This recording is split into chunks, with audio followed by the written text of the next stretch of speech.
a funny sound. I hope that sign doesn't fall. Good morning, everyone, and thank you for taking the time to come out this morning. You know, it's really easy once you get elected and come to Washington, D.C., to put it in cruise control and just go along with the status quo. But that's not why I ran for Congress, and that's not why I came to Washington, D.C.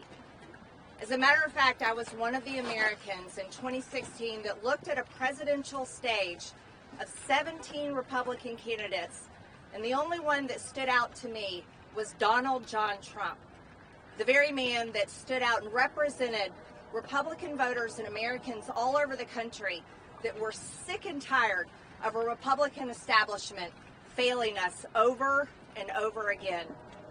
That's why I supported him in 2016. That's why I supported him in 2020. And that's why I support him now. But what happened when President Trump became president and the Republican majority in the House and the Republican majority in the Senate is the Republican establishment under Paul Ryan failed President Trump and failed the agenda that we wanted to get done. They passed a $1.3 trillion omnibus that did not fund the wall after we had stood at Trump rally after Trump rally and said, build the wall. They failed us. They funded the uniparty agenda. They funded the status quo that Washington, D.C. just wants to keep going and keep going. And you know what happened? That's why Republicans lost the midterms in 2018 and Nancy Pelosi became Speaker. Republicans didn't fight. They allowed the Russia hoax. And then what happened when Democrats took over the House? It was impeachment number one, and the entire war against President Trump continued. And that war on President Trump is the war on the same voters today that are ready to go and vote for that man in November and put him in the White House in January. And that's exactly what is happening. He's winning poll after poll after poll because he's the only one fighting while Republicans in the House and Republicans in Washington continue to cave and be part of the uniparty. Mitch McConnell has a 6% approval rating for a reason, and that's because he's caved to the Democrats and continued the disgusting business model in Washington, D.C. that thrives on forever wars and thrives on building a bigger government and taking away the freedoms bit by bit by bit of Americans. Republican voters in America, Americans altogether, gave Republicans the House. They gave us the House in 2022. You want to know why? Because they were fed up with the Democrat agenda that is destroying this country.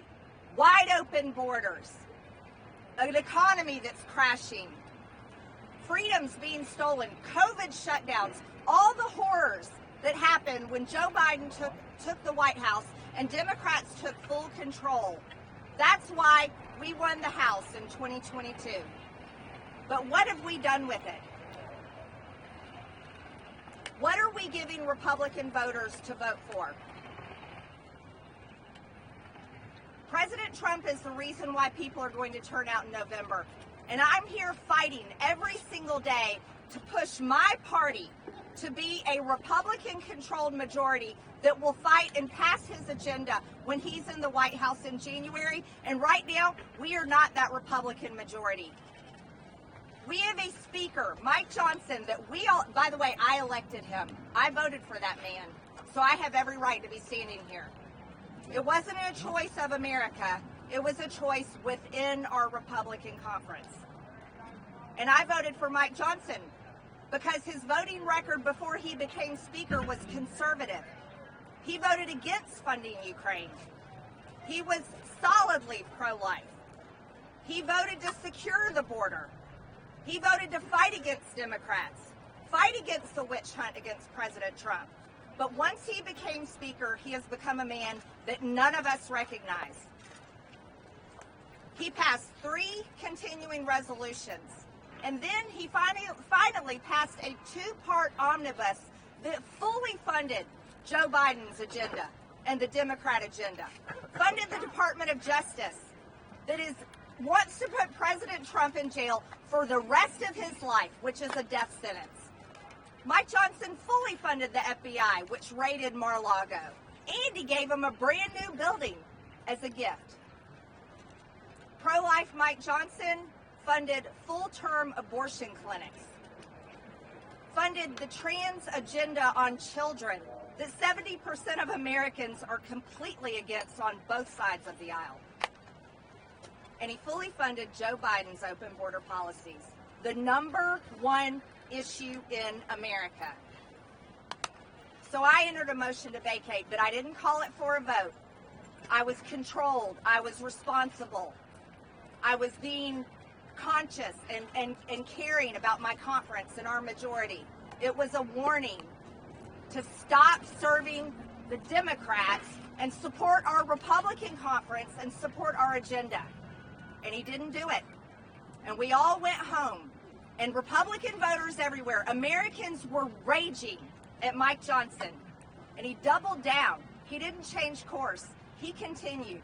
And when we came back, he reauthorized FISA. And he was the deciding vote himself to stop the warrant requirement of FISA. He voted it down. When only 6 months before that, before Speaker, he was for it. That was the second betrayal. And then we all went home and America raged, and I was still responsible. I was still patient, and I was still being careful with our Republican majority.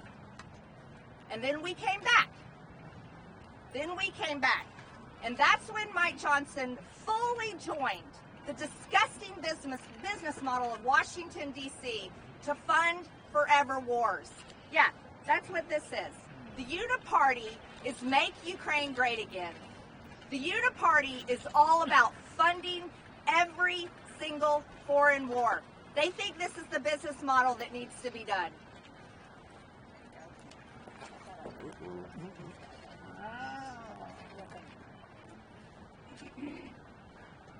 Americans do not want to send their hard-earned tax dollars to fund the murder and killing in foreign countries. They're fed up with it. And they're screaming it as loud as they possibly can.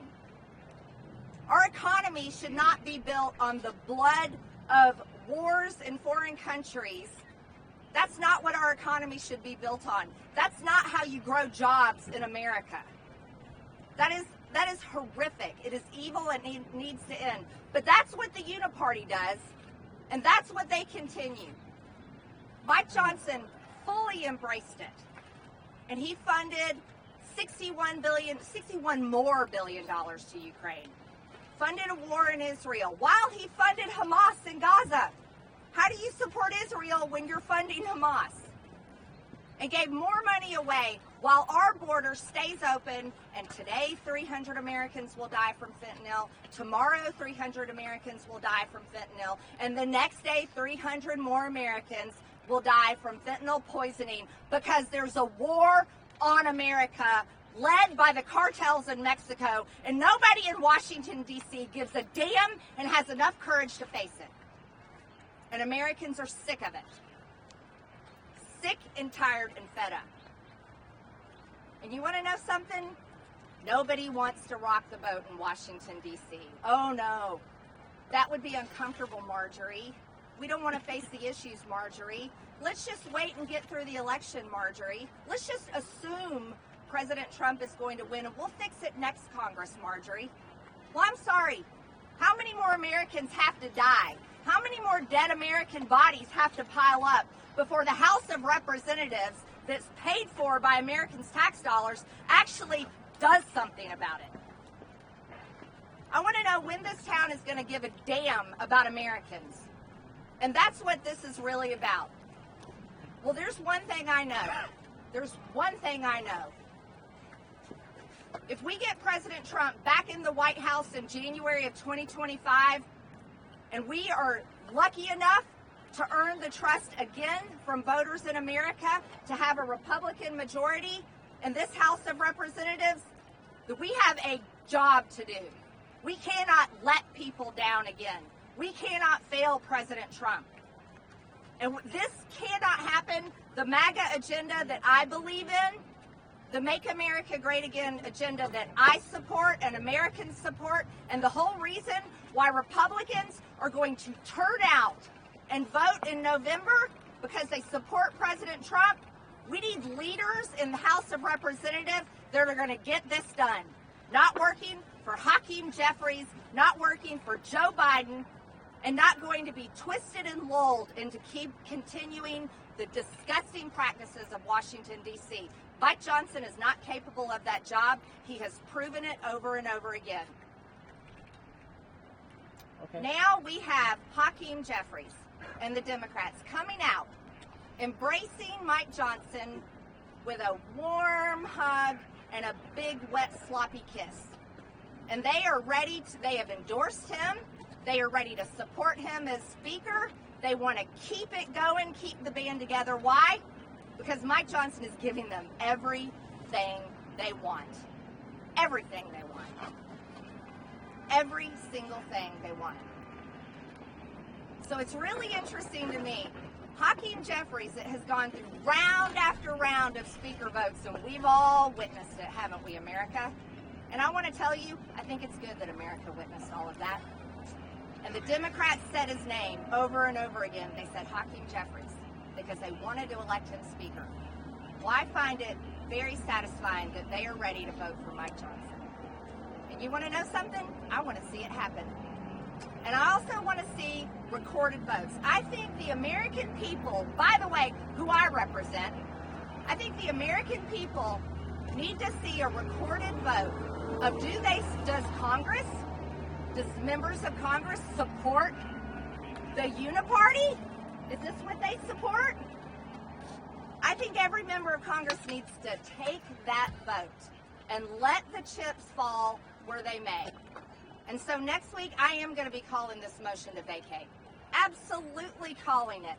I can't wait to see Democrats go out and support a Republican Speaker and have to go home to their primaries and have to run for Congress again, having supported a Republican Speaker, a Christian conservative. I think that'll play well. I'm excited about it. And I also can't wait to see my Republican conference show their cards and show who we are, because voters deserve it. Is the Republican Party, have they finally learned their lesson? Have they finally heard the message from voters back at home? Are they willing to actually fight, or are they going to just keep going along to get along? Because it's really easy to do that in Washington, D.C.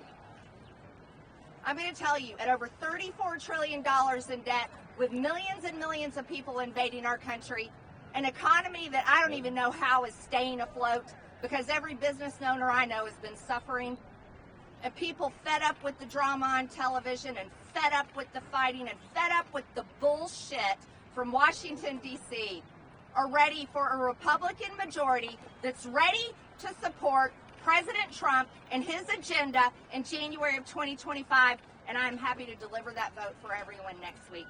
And at this time, I'd like to turn it over to my good friend and ally here, Thomas Massie, and he'll explain his thoughts on this. Thank you.